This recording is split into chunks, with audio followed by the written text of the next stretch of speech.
ஆட்டோமேட்டிக்காக வந்திருக்கும். காரணம் முக்கியத்துவம் கொடுத்தது யாருக்கு? தெய்வத்திற்கு. எனக்கு நேரம் இல்லை, எனக்கு சௌகரியம் இல்லை, எனக்கு அங்கே போக வேண்டும், எனக்கு எங்கே போக வேண்டும் என்று சொல்லிக்கொண்டு நேரம் இல்லை சௌகரியம் இல்லை சொல்லி போகிற சமயத்தில் தெய்வம் அல்ல அதுக்கு பொறுப்பு. அதான் நம்ம வாசிக்கணும். நமக்கு எல்லோருக்கும் தெரியும் இல்லையா? மத்தேயு நற்செய்தி 13ஆம் அதிகாரம் உங்க எல்லோருக்கும் தெரியும். 14, 15, 16 கண்கள் இருந்தும் காணாமலும், காதுகள் இருந்தும் கேளாமலும், உள்ளம் இருந்தும் உணராமலும், மனம் மாறாமலும் நீங்கள் இருக்கின்றார்கள். நானும் உங்களை நானும் அவர்களை அப்ப இறைவனால் குணப்படுத்த முடியாது என்பதல்ல, நீ ஒத்துழைப்பை கொடுத்ததில்லை. அப்படி நீ ஒத்துழைப்பை கொடுக்காத காரணத்தினால இறைவனால் என்ன செய்ய முடியும்? ஒத்துழைப்பு நீ நான் கொடுக்க வேண்டும். நீ எடுக்கிற முயற்சி தான் மக்களை பார்க்கின்றோம். இரண்டாவது, சீடர்கள் இயேசுவை கண்டவுடனே அங்கு சந்தோஷம் அடைந்தார்கள். எப்படிப்பட்ட இயேசு? காயப்பட்ட இயேசு. காயப்பட்டு தன்னுடைய காயங்களை தெய்வம் காட்டுகின்றார். உள்ளங்கையையும் விழாவையும் கால்களையும் காட்டுகின்றார். அப்படி என்றால் பாடுபட்ட சுரூபம் மக்களே, குடும்பத்தில் இந்த நாட்களில் இயேசுவின் பாடுபடுத்த சுரூபத்தை நோக்கி பூஜையுங்கள். தெய்வமே, உன்னை ஆராதிக்கிற தெய்வமே, எனக்காக அல்லவா நீ சிலுவையில் மரித்திருக்கின்றாய், நன்றி தெய்வம் சொல்கின்ற ஒவ்வொரு நாளும் அந்த சிலுவைக்கு முத்தம் கொடுத்து நீங்கள் செயல்பட்டு கொண்டே இருங்கள். அந்த சிலுவையுடைய காயங்கள், ஆண்டவரே என்னுடைய உடலில் விரும்படி நான் செய்து கொள்கின்றேன், இதா என்னை ஏற்றுக்கொள்ளும், எனக்கு ஏற்பட்ட அந்த அவமானங்கள் அத்தனையும் சந்தோஷத்தோடு ஏற்றுக்கொள்கிறேன் சொல்லிக்கொண்டு சிலுவை காயங்களை நீ பெற்றுக்கொள். உனக்கு ஏற்படுற வேதனை அவமானத்தை எல்லாம் சந்தோஷத்தோடு பெற்றுக்கொள்கிற சமயத்தில் மக்களே, அது உனக்கு சந்தோஷமாக வரும். அடுத்த நபருக்கும் அது என்ன ஏற்படும்? மீட்பாக அது மாறும். மாறாக எனக்கு சிலுவையே வேண்டாம், ஒதுக்கி நான் வாழ்ந்து கொண்டிருக்கிறேன் சமயத்தினுடைய சீடர்கள் இயேசுவின் காயத்தை கண்டார்கள். தோமையார் இயேசுவின் காயத்தை கண்டார். உடனே இந்த கீழே விழுகின்றார்.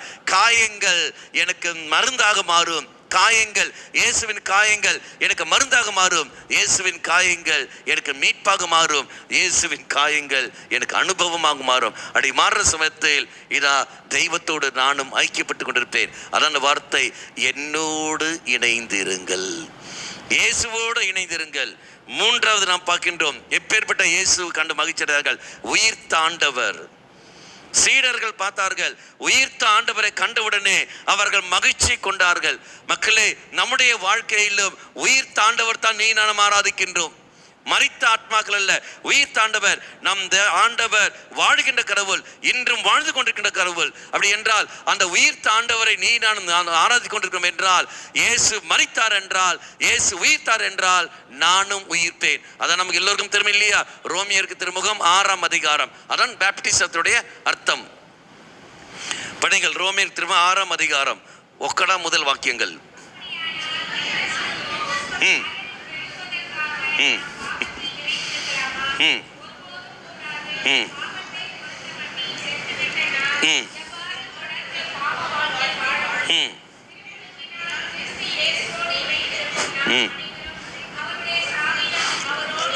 அவர்களோடு இணைந்திருக்கும். அடுத்தது,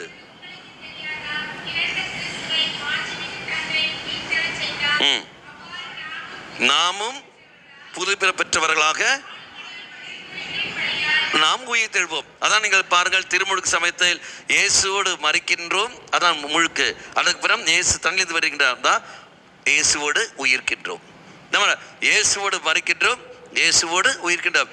பாவத்தில் நாம் மரிக்கின்றோம். உனக்காக எனக்கும் இயேசு மரித்தார், நானும் மரித்து விடுகின்றேன். இயேசு உயிர்த்தார் என்றால் மக்களே, நீயும் நானும் உயிர்த்தே இருப்போம். அப்ப என்ன செய்ய வேண்டும்? அந்த உயிர்த்த ஆண்டவர் மேல் நம்பிக்கை வைத்தாலே போதும். உயிர் தாண்டவர் நம்பிக்கை வை. அப்படி நம்பிக்கை வைத்தால் ஆட்டோமேட்டிக்காக உனக்கு விடுதலை கிடைக்கும். அப்படி என்றால் என் துக்கம் எனக்கு வருது என்றால், அதான் சொல்வார்கள் இல்லையா, நமக்கு எல்லோருக்கும் தெரியுமே, ஒரு துக்க வெளி ஒன்று வந்தது என்றால் உயிர்ப்பு ஞாயிறு ஒன்று உண்டு. அதானே, இரவு ஒன்று இருக்குது என்றால் பகலும் ஒன்று உண்டு, இருட்டு ஒன்று இருக்குது என்றால் மக்களே வெளிச்சம் ஒன்று உண்டு. பின்ன நீ நான் ஏன் துக்கம் ஒன்று இருக்கிற சமயத்தில் சந்தோஷம் உண்டு. அந்த சந்தோஷம் யாரு? இக்கடரா, உன்னை யார் வேண்டான்னு சொன்னார்? இக்கட வா, இக்கட வந்த உடனே உனக்கு அக்கடைக்கு இப்போ இடம் கிடைக்கும். பிரைஸ் தி லார்ட், ஹல்லேலூயா, ஹல்லேலூயா. இதை நம்ம பார்க்கட்டும். இனி அடுத்த வார்த்தை படியுங்கள். இதை சொன்ன பின் அவர் அவர்கள் மேல் ஊதி தூய் ஆவியை பெற்றுக் கொள்ளுங்கள். அடுத்தது, எவருடைய பாவங்கள் நீங்கள் மன்னிப்பீர்களோ அவை மன்னிக்கப்படும். இதுதான் பாவம். எவருடைய பாவம் மன்னிக்க முடியுங்களோ அது மன்னிக்கப்பட. மக்களே, அப்ப இயேசு கிறிஸ்து உனக்கும் எனக்கும் அமைதியை தருகின்றார், சந்தோஷத்தை தருகின்றார். எதற்காக? எல்லாம் சொல்லி முடிச்ச பிறகு அவர் பணியை கொடுப்பதை நாம் பார்க்கின்றோம். எதற்காக? தந்தை என்னை அனுப்பியது போலவே நான் உங்களை அனுப்புகின்றேன். தந்தை என்னை அனுப்பியது போலவே நான் உங்களை அனுப்புகிறேன். அப்ப தந்தை எதற்காக அனுப்பினார்? இயேசுவை பிதாவாதேவி எதற்கு அனுப்பினார்? அதெல்லாம் புரிந்து கொள்ள வேண்டுமே. எதற்காக அவர் அனுப்பினார்? எடுத்தபடி நமக்கு தெரிஞ்ச வாக்கியங்கள் எடுத்துக்கொண்டால் புரிந்து கொள்வதற்கு ஈஸியாக இருக்கும். எடுத்து படிங்கள். யோவான் நற்செய்தி 10ஆம் அதிகாரம் 10ஆம் வாக்கியம்.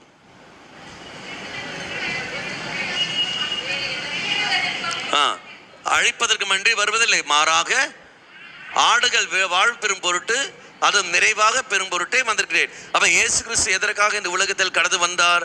நிலை வாழ்வு தருவதற்காக. அப்ப பிதாவாய தெய்வம் எதற்காக இயேசு கிறிஸ்து இந்த உலகத்தில் அனுப்பினார்? நீ நானும் நிலை வாழ்வு பெற வேண்டும் என்பதற்காக ஒழிய வேறு எதற்காகவும் அல்ல.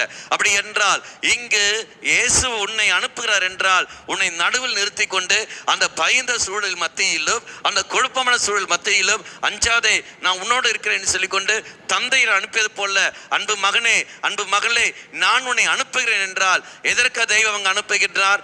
இதோ அந்த குடும்ப அங்கத்தினருக்கு நிலை வாழ்வு பெறுவதற்காக. அப்படி என்றால் உன் கணவன் நிலைவாழ்வு பெற வேண்டும் என்றால் மனைவியாக உன்னை தெய்வம் அனுப்புகின்றார். மனைவி நீ நிலைவாழ்வு பெறுவதற்காக கணவனாகி உன்னை தேர்ந்தெடுத்துக் கொண்டு தெய்வம் அனுப்புகின்றார். பெற்றவர்கள் நீங்கள் நிலைவாழ்வு பெறுவதற்காக பிள்ளைகளையும் அதே மாதிரி பேர பிள்ளைகள் அதே ஒவ்வொருத்தரும் நிலைவாழ்வு பெறுவதற்காக தெய்வம் குடும்பத்திலிருந்து உன்னை தேர்ந்தெடுத்துக் கொண்டு தந்தை அனுப்புவது போலவே நான் உன்னை அனுப்புகின்றேன். அப்ப நிலைவாழ்வு பெறுவதற்காக உன்னை அனுப்புகிற சமயத்தில் வாழ்வை நீ என்ன செய்ய வேண்டும்? நீ இழக்க வேண்டும், நீ தயாராக இருக்க வேண்டும். கோதுமை மணி நிலத்தில் விழுந்து அழிந்தால் ஒழிய அது ஒரு நாளும் பலன் தராது. கோதுமை மணி போல மடிய உனக்கு விருப்பமா? உனக்கு விருப்பமா? அடை விருப்பமா இருக்கிறாய் என்றால் மக்களே ஆட்டோமேட்டிக்காக அங்கு உன்னுடைய குடும்பம் மீட்பு பெறும். இல்லை, எனக்கு விருப்பம் இல்லை என்று சொல்கிறாய் என்றால் ஒரு நாளும் உனக்கு அங்கு விடுதலை கிடைக்காது. ஒரு நாள் கிடையாது. நீ மடிய வேண்டும். உன்னை யாரும் மடிவன அர்த்தம் என்ன? உன்னை யாரும் புரிந்து கொள்ள மாட்டார்கள், உன்னை யாரும் ஏற்றுக்கொள்ள மாட்டார்கள், உன்னை யாரும் அங்கீகரிக்க மாட்டார்கள், ஒருத்தரும் அங்கீகரிக்க மாட்டார்கள். ஆனால் எவன் அங்கீகரிச்சாலும் அங்கீகரித்தாலும் மேலே ஒருத்தர் இருக்கின்றார், அவர் என்னை பார்த்து கொள்வார், எனக்கு அது போதும் என்ற எப்போ உனக்கு அந்த மனநிலை வருகிறதோ அப்போதான் மக்களே இறை பணியை உன்னால் தாவத்தோடு செய்ய முடியும். இல்லை என்றால் ஒரு நாளும் கிருபை கிடைக்காது. அதற்காகத்தான் தெய்வம் உன்னை அழைக்கின்றார். பிரைஸ் தி லார்ட், ஹல்லேலூயா. அப்ப நிலை வாழ்வு கொடுப்பதற்காக தெய்வம் உன்னை அழைக்கின்றார். இதுக்கு நிலை வாழ்வு மட்டும்தானா? இல்லையே. மீண்டும் எடுத்து படிங்கள். மத்தேயு நற்செய்தி 5ஆம் அதிகாரம் 17ஆம் வாக்கியம்.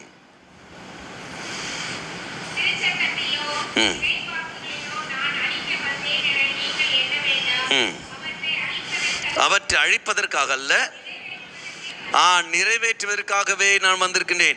அப்ப திருச்சட்டத்தை அழிப்பதற்காக அல்ல, திருச்சட்டத்தை நிறைவேற்றுவதற்காக நான் வந்திருக்கின்றேன். அப்படின்னு என்ன அர்த்தம்?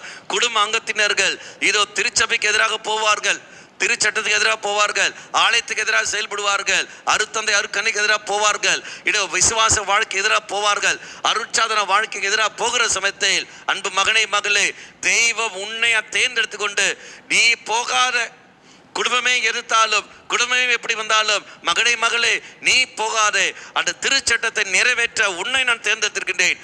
போ, நல்ல ஒரு வாழ்க்கை நீ வாழப்பாரு, குடும்பத்திலேயே நீ மடியப்பாரு.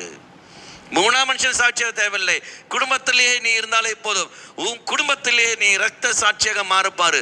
குடும்பத்திலேயே ரத்த சாட்சியாக மாறாது, நீ சமுதாயத்தில் போயிட்டு என்ன ரத்தத்தை மாற போகின்றாய்? குடும்பத்திலே ரத்த சாட்சி நீ மாற வேண்டும், அவர்கள் மத்தியில் நீ மாற வேண்டும். முன்னாலும் முடிகிறதுன்னு பாரு. மூன்றாம் நபரை மன்னிக்கலாம், ஆனால் என் கூட இருக்கிறவர்களை மன்னிக்கத்தான் எனக்கு கஷ்டம். என் கூட இருந்து எனக்கு எதிராக போகிறார்கள், அவர்களை மன்னிப்பதன் கஷ்டம். அங்கத்தான் நீ ரத்த சாட்சியாக மாற வேண்டும். குடும்பத்தில் நீ நானும் ரத்த சாட்சியாக மாற வேண்டும். இதான் மக்களே. அப்போ நிறைவேற்றி நான் வந்திருக்கேன்னு சொல்லும்போது அவன் திருச்சபைக்கு எதிராக போவார்கள். உதாரணம் எடுத்துக்கொள்க, உன்னுடைய மகன் உடைய மகள் வேறொரு பெண்ணை வேறொரு பையனை விரும்பி கொண்டிருப்பார்கள். அப்படி போவார்கள், திருச்சபைக்கு எதிராக போய் கொண்டிருப்பார்கள், அருட்சாதனுக்கு எதிராக போவார்கள். நீ எவ்வளவு சொல்லி பாப்பாய், கேட்க மாட்டார்கள். கடைசியில் சரிடா உன் விருப்பத்தில் நான் வருகிறேன் சொல்லி கொண்டு போகாத, ஒரு நாளும் போகாத. தலையே போனாலும் சரி, ஒரு நாளும் அருட்சாதன வாழ்க்கைக்கு எதிராக, விசுவாச வாழ்க்கைக்கு எதிராக ஒரு நாளும் போகாத. என் தெய்வத்துக்கு மட்டுமே ஒன்னம்சம் கொடுக்கக்கூடிய அந்த தைரியம் இருக்க வேண்டும். அல்லாத என் மகன் போய்விட்டானே, என் மகள் போய்விட்டானே சொல்லி போற சமயத்தில் இது உன்னுடைய மகன் அல்ல, இது உன்னுடைய மகள் அல்ல, இது யாருடைய பிள்ளைகள்? தெய்வத்துடைய பிள்ளைகள். அந்த தெய்வத்துடைய பிள்ளைகளை இறைவனுக்கு ஏற்ற முறையில், திருச்சபைக்கு ஏற்ற முறையில், விசுவாச முறையில் வளர்த்து வர வேண்டியது உன்னுடைய கடமை. நீ முயற்சி எடுத்திருப்பாய், ஒருவேளை நீ தோற்று போயிருக்கலாம், பரவாயில்லை. வந்து ஒப்பு கொடுத்து கொண்டு மன்னிப்பு கேள். மாறாக பிள்ளைகளுடைய ஆசையை நிறைவேற்றுவதல்ல, தெய்வத்துடைய ஆசையை நிறைவேற்றத்தான் நீங்க வர வேண்டும், வாழ வேண்டும். ஒழிய என் பையனுடைய ஆசையை நிறைவேற்றுகின்றேன், என் பிள்ளையுடைய ஆசையை நிறைவேற்றுன்னு சொல்கின்ற பொழுது, அன்பு மக்களே, வண்டி ஓடாது. என்ன விசுவாச வாழ்க்கை நீ வாழ்கின்ற? அன்னை மரியாளை பாருங்கள், அன்னை மரியாளை பாருங்கள். அன்னை மரியாள் விசுவாசுக்கு எதிராக போகவில்லையே. எத்தனை பேர் காயப்படுத்தியிருப்பார்கள். திருமணத்துக்கு முன்னாடியே நீ கருவுற்று இருக்கின்றாயே, பலரும் சொல்லியிருக்கலாமே, அண்ணமால் சொய்க்கமே, பலரும் காயப்படுத்தியிருக்கலாமே. அந்த காலகட்டத்தில் எந்த அளவுக்கு வேதனை வந்திருக்கும். கல்லால் இருந்து கொல்லப்பட வேண்டிய சூழல் தெரிந்த போதிலும் அன்னை மரியாள் அப்படியே ஏற்றுக்கொண்டு அதுக்கேற்ற ஒரு வாழ்க்கை வாழ்கிறார்கள் என்றால், மக்களே, மரியாள் பயந்து வாழ்ந்தாளா? அல்ல, தெய்வத்துக்கு மட்டுமே ஒன்னாம் ஸ்தானம் கொடுத்து அவள் வாழ்ந்தவள். ஒரு நாளும் விசுவாச வாழ்க்கை எதிராக போகவில்லை. எந்த சூழல் வந்தாலும் சரி, யார் எப்பேற்பட்ட நிலையில் இருந்தாலும் சரி, என் தெய்வத்துக்கு மட்டுமே ஒன்னாம் ஸ்தானம் கொடுத்து நான் வாழ்வேன் என்றால் அது கேட்டபடிதான் நீ நான் வாழ வேண்டும். ஒழிய ஜால்ற அடிச்சு வாழ்கிற வாழ்க்கை அல்ல. அவன் ஆசையம் நிறைவேற்ற வேண்டும், இவன் ஆசையம் நிறைவேற்ற வேண்டும், இவள் ஆசையம் நிறைவேற்ற வேண்டும் சொல்லிக்கொண்டு ஊராருடைய ஆசையம் நிறைவேற்றினாய் ஒழிய தெய்வத்துடைய விருப்பத்தை என்றைக்காவது நீ நானும் நிறைவேற்றி கொண்டிருக்கின்றோமா? காம்ப்ரமைஸ் ஆகி போய் கொண்டிருக்கின்றோமே. என்னது அது காம்ப்ரமைஸ் ஆகி போய் கொண்டிருக்கிற சமயத்தில் எப்படி மக்களுக்கு கிருபைகள் நமக்கு அங்கடிக்கும்? அதுதான் உள்ளத்தில் ஒரு வால் ஊடுருவோம். அதான் காம்ப்ரமைசிங். அந்த காம்ப்ரமைசிங் சொல்ல என்னது? சமரசமாகாமல் இருக்கிறது இல்லை. அன்னை மரியாள் எங்கும் சமரசமாகவில்லை. அப்படி என்றால் இதா திருச்சட்டத்தை நிறைவேற்றவே வந்தேன். இயேசு ஒரு நாளும் காம்ப்ரமைஸ் ஆகவில்லை. உன்னை தேர்ந்தெடுக்கின்றார். மகன் எதிராக போறத இடம் நீ போ, எனக்கு தெய்வம் தான் எனக்கு முக்கியம், உன்னை விட தெய்வம் தான் எனக்கு முக்கியம் என்று சொல்லி நீ வாடுற சமயத்தில் அவன் போவான். திரும்பி உன்னிடத்தில் திரும்பி வருவான். அப்பா என்னை மன்னித்து விடுங்கள், அம்மா என்னை மன்னித்து விடுங்கள் என்று சொல்லிக்கொண்டு திரும்பி வருவான். பாருங்கள், வர்ற சமயத்தில் மாரோடு சேர்த்து அணைத்துக்கோள். ஊதாரி மகன் போய் திரும்பி வந்தது போலவே எப்படி மாரோடு சேர்த்து அணைக்கின்றாயோ அதே மாதிரி மாரோடு சேர்த்து அணைத்துக் கொண்டு பழைய செல்லம் பேசாமல் மீண்டும் அவனுக்கு புதிய வாழ்க்கை, அதே உரிமையை நீ கொடு. நீ என்னுடைய மகன் தாண்டா, நீ என்னுடைய மகள் தாண்டான்னு சொல்லிக்கொண்டு அவனை அரவணைக்க வேண்டும். அதான் வார்த்தை. எரேமியா புஸ்தகம் 23ஆம் அதிகாரம் 23ஆம் வாக்கியம். அருகில் இருந்தால் மட்டும் நான் உனக்கு கடவுள் அல்ல, நீ என்னை விட்டு தூர இருந்த போதிலும் அப்பவும் நான் உனக்கு கடவுளே. நீ நன்மை செய்வது மட்டும் நான் உனக்கு தெய்வம் அல்ல, என்னை விட்டு நீ தூர போகிறாய்ப்பார், பாவத்தை நீ விழுவாய்ப்பார், அப்பவும் நான் உனக்கு கடவுளே. அதானே மீண்டும் நாம் வாசிக்கிறோம். அதே எரேமியா புஸ்தகம் 13ஆம் அதிகாரம் 17ஆம் வாக்கியம். 13ஆம் அதிகாரம் 17ஆம் வாக்கியம். நீங்கள் செவி கொடுக்காவிட்டால் உங்கள் செருக்கை முன்னிட்டு என் உள்ளம் மறைவில் அழுது கொண்டிருக்கும். நீ நானும் பாவம் செய்கிற பொழுது தெய்வம் நம்மை விட்டு போவதல்ல, மாறாக அழுது கொண்டிருக்கின்ற தெய்வம் தான் ஒழிய, ஐயோ என் மகன் இப்படி வேதனைப்படுத்த என்னை காயப்படுத்துகிறானே என்று சொல்லிக்கொண்டு அழுகிற தெய்வம் தான் நாம் பார்க்கின்றோம். அதை நமக்கு எல்லாருக்கும் தெரியும் இல்லையா? லூக்கா நற்செய்தி 13ஆம் அதிகாரம் 34ஆம் வாக்கியம். எருசலேம் எருசலேமே, படிங்கள்.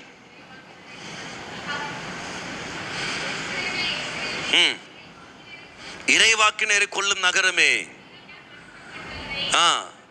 கல்லால் எறிந்து கொல்லுகின்றாயே. அடுத்தது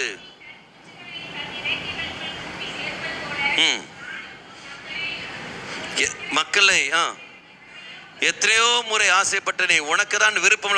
அப்ப தெய்வம் கண்ணீரோடு சொல்ற வார்த்தை மீண்டும் எசையா புஸ்தகம் நமக்கு எல்லாம் தெரியும். எசையா புஸ்தகம் 1ஆம் அதிகாரம் 2ஆம் வாக்கியம். காளை தன் எஜமானனை புரிந்து கொள்கிறது, கழுதை தன் அறிந்து கொள்கிறது, ஆனால் என் மக்களோ என்னை புரிந்து கொள்வதும் இல்லை.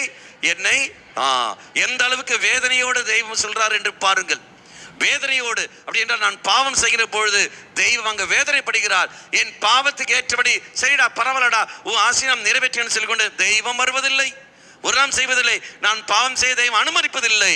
மாறாக நான் அவரை மீறி நான் பாவம் செய்கிற பொழுது இறைவன் அங்கு வேதனைப்படுகிறார், கஷ்டப்படுகின்றார். அந்த இறைவனை நான் அல்லவா காயப்படுத்தி கொண்டிருக்கின்றேன். ஓடி போய் பாவ சங்கடம் செய்கிற பொழுது ஆண்டவரே என்னை மன்னித்து விட என்று சொல்ற சமயத்தில் ஓடி வந்து மன்னிக்கிற தெய்வம் தான் ஒழிய என்னை காயப்படுத்துகிற தெய்வம் அல்ல. இந்த தெய்வம் திருச்சட்டத்தை நிறைவேற்றத்தான் வந்தனை ஒழிய அதை அழிக்க நான் வரவில்லை. நீ என்ன செய்து கொண்டிருக்கிறாய் என்று பார். நீ என்ன செய்யறப்பா? அருட்சாதலுக்கு எதிராக உன் பிள்ளைகள் போகிற சமயத்தில் பரவாயில்லை ஃபாதர், பரவாயில்லை ஃபாதர் சொல்ற சமயத்தில் வெட்கமாக இல்லை. நீ இப்படி எந்த அளவுக்கு விசுவாச வாழ்க்கை கேட்டால், அவனை நான் கொண்டு வந்திருக்கிறேன், இவனை நான் கொண்டு வந்திருக்கிறேன், நம்முடைய இதில் கொண்டு வந்திருக்கிறேன். கத்தோலிக்க திருச்சபையில் எங்க மக்களே மதமாற்றம் என்பது உண்டு? ஒரு நாளும் இல்லையே. திருமணம் என்ற பேரில் நீ செய்கிற அட்டகாசங்கள், காதல் என்ற பேரில் நீ செய்கிற அட்டகாசங்கள் எந்த அளவுக்கு இருக்கிறது பாருங்கள். நீ தானே திருச்சபையை நாசமாக்கி கொண்டிருக்கின்றாய். திருச்சபை ஒரு நாளும் சொன்னதே இல்லையே. அப்படி என்றால் எந்த அளவுக்கு நீ நானும் பாவத்தில் போய் கொண்டிருக்கின்றோம். ஒரு நாளும் விசுவாசத்துக்கு எதிராக போகாதீர்கள். தலையே போனாலும் சரி, என் இறைவனுக்கு ஒன்னம் ஸ்தானம் நான் கொடுத்து தருவேன். இது ஒரு நாளும் தீவிரவாத சிந்தனை அல்ல, மாறாக என் தெய்வத்தின் மேல் நான் வைத்த அன்பின் வெளிப்பாடு. அன்பின் வெளிப்பாடு. அந்த அளவுக்கு வெறித்தனமாக நாம் அன்பு செய்கிற சமயத்தில் மட்டும்தான் மக்களே நம்மளால் வாழ முடியும். இல்லை என்றால் அவன் இவளுடைய ஆசை தான் தீர்ப்புமை ஒழிய இதா இவருடைய ஆசைக்கு ஒரு நாளும் நாம் போகவே மாட்டோம். இங்கே வர வேண்டும் என்றால் நம்முடைய வாழ்க்கையில் இவருக்கு ஒன்றாம் ஸ்தானம் கொடுத்தே தீர வேண்டும். பிரைஸ் தி லார்ட், ஹல்லேலூயா. அப்போ நான் எதற்காக வந்திருக்கிறேன்? அந்த திருச்சட்டத்தை நிறைவேற்றவே நான் வந்திருக்கிறேன். அடுத்து நான் பார்க்கின்றோம், தெய்வம் எதற்காக வந்திருக்கின்றார்? தீர்ப்பு வருவதற்காக அல்ல, உன்னையும் என்னையும் மீட்பதற்காக. எங்கே வாசிக்கின்றோம்? யோவான் நற்செய்தி 12ஆம் அதிகாரம் 41 நினைக்கின்றேன். படி இல்லையா? 42 அப்ப படி இல்லையா? 43 படி.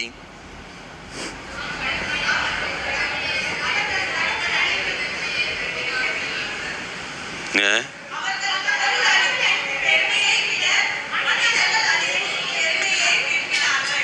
45 படி.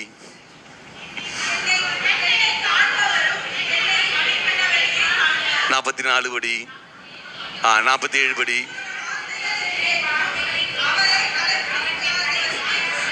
Very good. இப்ப எத்தனை இறை வார்த்தை படிச்சீங்க? 40. நான் சொன்ன இறை வார்த்தை, நான் தீர்ப்பு உலகிற்கு தீர்ப்பு அளிக்க வரவில்லை, மாறாக மீட்கத்தான் வந்தேன். அது எந்த வார்த்தை? 47. அப்ப 47 படிக்கணும்னா நீங்க எவ்வளவு தூரம் வந்தீங்க? 41 படிச்சீங்க. எப்படி பைபிள் படிக்க வச்சோம்ல, இப்ப படி 47. எப்படி இதெல்லாம் புரியுது? சாமியார் பாத்தி சொல்லிட்டாருன்னு தலையாட்டு படிக்க படி 47 படி. 47 படி. நான் கூறும் வார்த்தைகளுக்கு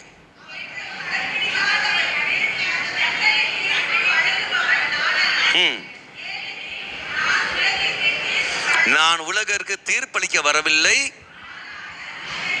மீட்கவே வந்தேன். அப்படி என்றால் என் தெய்வத்துக்கு தீர்ப்பு வழங்க தெரியாது என்பதல்ல, மாறாக மீட்கத்தான் வந்திருக்கின்றார். அப்ப இறைவன் உன்னை இந்த குடும்பத்தில் கொண்டு வந்திருக்கிறார் என்றால் மக்களே, உன் வழியாக அவன் அவள் மீட்பு பெற வேண்டும். உனக்கு இப்பேற்பட்ட ஒரு கணவனை தெய்வம் தந்தார் என்றால் அந்த கணவனை நீத்தான் மீட்க வேண்டும், பக்கத்து மாமி அல்ல.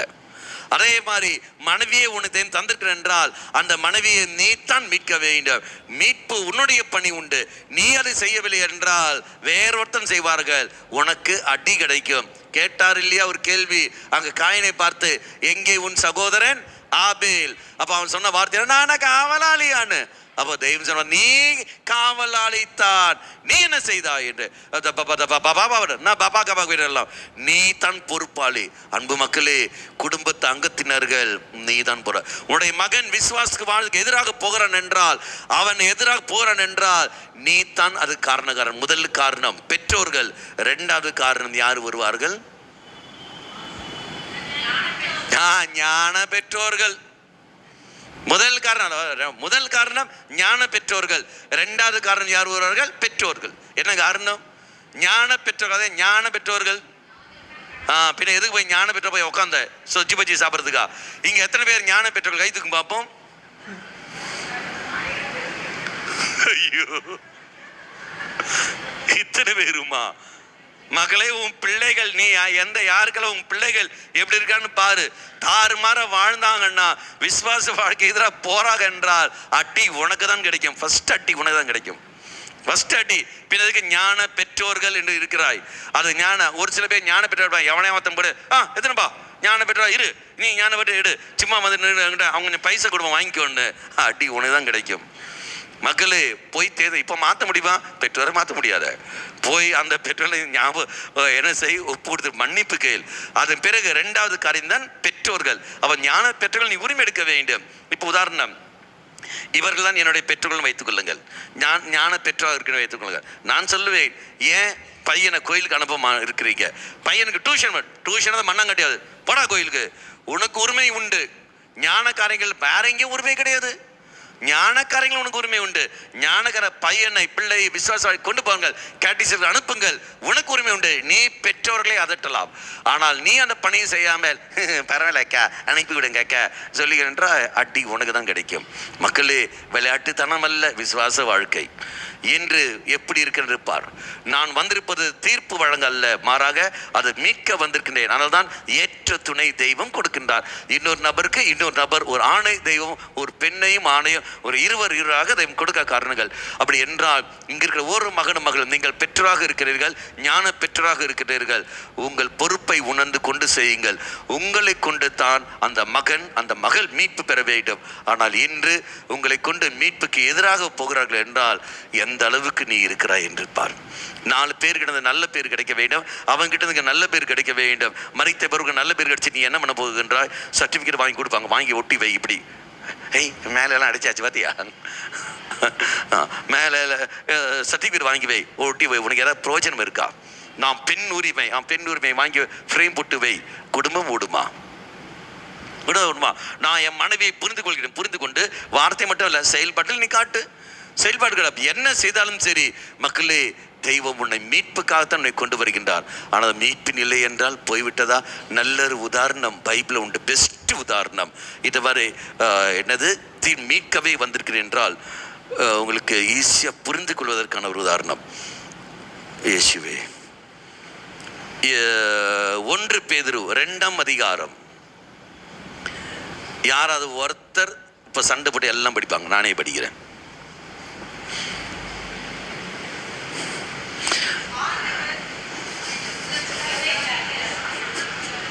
சரி சரி, ஆசைப்பட்டீங்க, படிங்க. 18ஆம் வாக்கியம் படிங்க. அங்க அக்கடா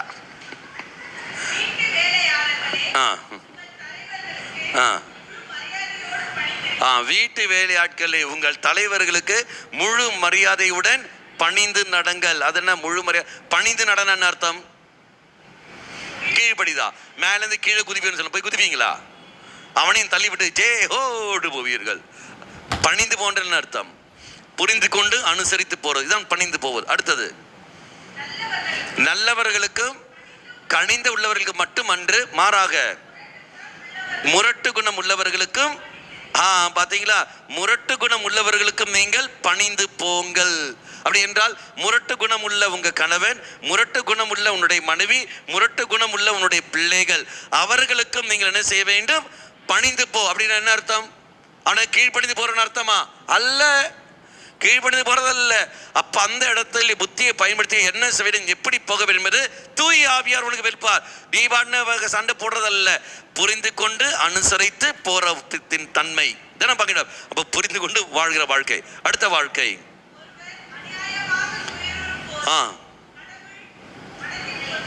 ஒருவர் அநியாயமாக துயருகிற போது, புரிகிறதா? அநியாயமாக மனைவி அநியாயமாக துயருகிறார், ஏதாவது நியாயம் இருக்கா? ஒரு நியாயம் இல்லை. ஆனா அநியாயமாக துயருகிற என்றால் கணவன் வந்து அடித்துக் கொண்டே இருக்கின்றார், என்ன நியாயம்? ஒரு நியாயம், ஒரு தவறும் செய்யவில்லை. மனைவியுடைய பெற்றோர்கள் சொல்வார்கள், பிள்ளையோட பெற்றோர்கள், என் பிள்ளைய நான் உணவு நீ பாட்டு போட்டு அடிக்கிறதுக்கெல்லாம் அவனுக்கு கொண்டு வரவில்லை, அவளை குடும்பம் வச்சு நடத்த பாரு, நீ பாரு, பின்ன எதுக்காக நீ கல்யாணம் பண்ண? அதனால தான் அந்த பிள்ளை நேரம் போய் பெற்றோர் போகிறது. பெற்றோர் பலர் நடிப்பார்கள், நான் டைவர்ஸ் ஆகிட்டு ஆள் போயாச்சு, எதுக்கு நீ கல்யாணம் செய்கின்றாய்? மனைவி உனக்கு வேலைக்காரி அல்ல, கணவன் உனக்கு பணம் சம்பாதிக்கிற மிஷினும் அல்ல. அப்ப நீ புரிந்து கொண்டு ஆசிரியர் செய்ய வேண்டும். அப்ப அவள் அநியாயமாக துயருகிறாள் என்றால் அடுத்த வார்த்தை மனதில் பொறுமையோடு அதை ஏற்றுக்கொள்வாயானால், பார்த்தீங்களா, அந்நியாமையை துயருகின்ற பொழுது கடவுளை மனதில் கொண்டு, அப்படி என்றால் கடவுளை மனதில் நினைத்து கொண்டு, ஆண்டவரே இதா உன்னை நான் பார்க்கின்றேன், உன் பலிப்படுத்துதல் அல்லவா, இதோ உன் திரு சன்னதியில் அல்லவா இவனை என் கணவனாக, இவளை என் மனைவியாக, இதோ இவர்களை என் பிள்ளையாக நீ தந்திருக்கின்றாய், நன்றி தெய்வமே என்று சொல்லிக்கொண்டு தெய்வத்தை மனதில் நினைத்து கொண்டு அவனை பொறுமையோடு நீ ஏற்றுக்கொள்வாயானால், அது இறைவனுக்கு உகந்தமாக. தெய்வத்தை மனதில் நினைத்து கொண்டு தான் ஒழிய ஊராரை மனதில் நினைத்து கொண்டுல, உங்க அப்பனை பயந்தோ அவனை பயந்தல்ல, என் தெய்வத்தை பயந்து, இறை அச்சம் வருது பார்த்தீங்களா, என் தெய்வத்தை பயந்து நான் உன்னை மீண்டும் ஏற்றுக்கொள்கிறேன், இல்லை என்றால் நான் வெறுப்பு வைத்தேன் வைத்துக்கொள், உன்னை திருப்பி அடிக்கிறேன் வைத்துக்கொள், உன்னை திருப்பி எதிர்த்து பேசுறேன் வைத்துக்கொள், இதா என் தெய்வத்தை நான் காயப்படுத்தி விடுவேன், என் தெய்வம் வேதனைப்படுவார், எனக்காக அவர் செய்த தியாகங்கள், அந்த சிலுவை தியாகங்கள், அது அங்கே வேதனையாக இருக்கும், ஒரு நாளும் நான் அது செய்ய மாட்டேன், ஒரு நாள் செய்ய மாட்டேன். ஆகவே தெய்வத்தை நினைத்து கொண்டு உன்னை மன்னித்து நான் ஏற்றுக்கொள்கின்றேன், இதான் நிலை. அடுத்த வார்த்தை, குற்றம் செய்ததற்காக அடிக்கப்படுகின்ற பொழுது பொறுமையோடு இருப்பதில் என்ன சிறப்பு, நீ குடித்து விட்டு வீட்டில் வந்து நிற்பாய், குடிச்சு விட்டு வீட்டில் இருக்கிற மனைவி போட்டு பல பலன்னு அடிக்கும், இதுல என்ன தப்பு இருக்க, பாரு அமைதியா இருக்கிறான், பக்கத்து மாமி வந்து சொல்ற வார்த்தை, பாரு அவன் பாட்டுன்னு அமைதியா தூங்கி கொண்டிருக்கிறான், இவன் தான் சும்மா சண்டை போட்டு கொண்டிருக்கின்றார், அவன் தூங்கிட்டு கொண்டு வந்தா அவன் குடிச்சு வந்து இருக்கிற காரணத்துல தான் குடும்பத்தில் சண்டை வருது, குடிச்சு வந்த காரணத்துல தான் குடும்பத்தில் சண்டை வருகிறது. அப்ப சண்டை வருகிற சமயத்தை அவனை யாரு குடிக்க சொன்னது, இல்ல மனைவினை பைத்தியமா, இல்லையே, இதுக்கு சப்போர்ட்டாக பலரும் இருக்கிறார்கள், அது பெற்றோராக இருக்கட்டும், பக்கத்து வீட்டுக்காரர்களாக இருக்கட்டும், சொந்த பண்ண இருக்காங்க, அவன் லேசா பிடிச்சான் தானே, இது அட்ஜஸ்ட் பண்ணி போக வேண்டியது தானே என்று சொல்லி போற வாழ்க்கைகள், இவங்களெல்லாம் அப்படி திருப்பி அப்படி நிற்க வச்சு கவுண்ட் மணி ஸ்டைலில் எட்டிடுவதுங்க, போடாது வெளியேறணும். அது அப்படாலும் சரி, கணவன் மனைவி குழந்தைங்களும் சரி, அப்படியே அழகாக கூப்பிட்டு ஐயா இங்கே வாங்க, அண்ணன் இங்கே வாங்க, மாமி இங்கே வாங்க, என்ன கான்ல அப்படியே திரும்பி சொல்லி எட்டி பொடி தப்பு கொண்டு வரணும். ஒரு நாளும் பாவத்துக்கு துணை போகாதீர்கள், ஒரு நாளும் போகக்கூடாது. பரவாயில்ல தானே என்று சொல்லும்போது எத்தனை குடும்பங்கள் அழிந்து கொண்டிருக்கின்றது, அதுக்கு காரணம் யாரு, சப்போர்ட். அதே குடும்ப அங்கத்தினர்கள் ஒன்று இணைந்து கொண்டு அந்த குடிக்கிறவனை ஓங்கி ஒரு அடி அடிச்சவென்றால் 10 பேரும் சேர்ந்து தர்ம அடிக்கிறேன்னா அவன் குடிக்க போறான், ஒரு நாள் அவன் குடிக்க மாட்டான், ஐயோ பயம் வரும், அந்த பயத்தின் காரணமாகவே குடி விடுவான், ஆட்டோமேட்டிக்காக குடும்பத்தை அவனால் கவனிக்க முடியும். இல்லையே, நீ அனுமதி செய்வதில்லையே, எந்த அளவு போறங்க. அடுத்த வார்த்தை, நன்மை செய்தும் பொறுமையோடு துன்புற்றால் அது கடவுளுக்கு உணராகும். பாத்தீங்களா, நன்மை செய்த மனைவி நீ எப்படி நன்மை செய்த போது இல்லை, அப்போ உன்னை காயப்படுத்தி கொண்டிருக்கிறாள் என்றால் பொறுமையோடு நீ அதை ஏற்றுக்கொள்வாயானால் அதுவே தெய்வத்துக்கு உகந்ததாக மாறும். அது ஏமாந்த தன்மை அல்ல, மாறாக இறையச்சம், என் தெய்வத்தை வேதனைப்படுத்தாமல் நாம் வாழ்கின்ற ஒரு நிலை தான் ஒழிய அது பயந்த சுபம் அல்ல, என் தெய்வத்தை நான் காட்டுகின்ற அன்பின் வெளிப்பாடு. இனி அடுத்த வார்த்தை, பாத்தீங்களா, கிறிஸ்துவும் ஒரு முன்மாதிரியாக துன்புற்று, முன்மாதிரியை கிறிஸ்துவ உங்களுக்காக துன்புற்று ஒரு முன்மாதிரி இட்டு சென்றார். அப்ப எந்த அளவுக்கு இயேசுவை அடித்தார்கள், அசிங்கப்படுத்தினார்கள், காரி துப்பினார்கள், எல்லாம் செய்றார்கள். ஏன் இயேசு வளர்த்து அடிக்க முடியாதா? அவர் சொன்னார் இல்லையா, கைது செய்யற சமயத்தில் சொன்ன வார்த்தை, நான் ஒரு வானதூதரை சொன்னாலே படையோட வந்து விடுவார்களா, எடுத்து போடுறா, வாளையத்து உரையில் போடுறா, எதுக்கடா இதெல்லாம் என்று. உலகத்தை படைத்த கடவுளுக்கு அழிக்க தெரியாதா? படைத்தவனுக்கு தெரியாதா? அழிக்க தெரியாதா? ஆனா செய்தாரா? செய்யவில்லை. இதான் தெய்வம். பரவாயில்லை, என்ன காரணம்? அன்பின் வெளிப்பாடு. அடுத்த வார்த்தை, நீங்கள் அவருடைய அடிச்சுவடை பின்பற்ற, இதற்காகவே நீங்கள் அழைக்கும். அன்பை மையப்படுத்தி வாழ்ந்தால் நீயும் நானும் அதே மாதிரி அன்பை மையப்படுத்தி வாழ வேண்டும். இங்குதான் சமரசமாகாமல் இருக்கின்ற நிலைகள். இதான் நான் தீர்ப்பளிக்க அல்ல, அதை மீட்கவே நான் வந்திருக்கின்றேன். அப்படி என்றால் இந்த நாட்களில், இந்த நாளில், இந்த முதல் வெள்ளிக்கிழமை, இந்த நவநாளில் நாம் ஜெபிக்கிற சுபத்தில் மனித இனம் முழுவதுக்காக ஒப்பு கொடுத்து நீ ஜெபிக்கின்ற பொழுது, அன்பார்ந்தவர்களே, இது ஆண்டவரே என்னை ஒரு கருவியாக நீ பயன்படுத்துகின்றாயே, இந்த எல்லா மனிதர்களும், பாவத்தில் இருக்கிற எல்லா மனிதர்களையும் நாங்கள் கொண்டு வருகின்றோம். பாவி நாங்கள் எந்த அளவுக்கு நாங்கள் உன்னை வேதனைப்படுத்துகின்றோம், இது ஆண்டவரே மன்னிப்பு நாங்கள் கேட்கணும் சொல்லிக்கொண்டு முதலில் நீ பாவ சங்கீர்த்தனம் செய். நீ பாவ சங்கீதம் செய்த பிறகு நல்ல ஒரு வாழ்க்கை வாழப்பாரு. உன் குடும்பத்தில் நல்ல ஒரு வாழ்க்கை வாழப்பார்கள். குடும்ப அங்கத்தினர்கள் முன்னிலையிலே தெய்வம் உன்னை நடுவில் நிறுத்தி கொண்டு உன்னை உயர்த்தி பிடிக்கிற அளவுக்கு நீ இறை சன்னதியில் அந்த குடும்பத்திலேயே நல்ல ஒரு வாழ்க்கை, சாட்சியான வாழ்க்கை நீ வாழ சமயத்தில் ஆட்டோமேட்டிக்காக கிருபைகள் ஆசீரும் நமக்கு அங்கு கிடைத்துவிடும். Praise the Lord. ஹல்லேலூயா.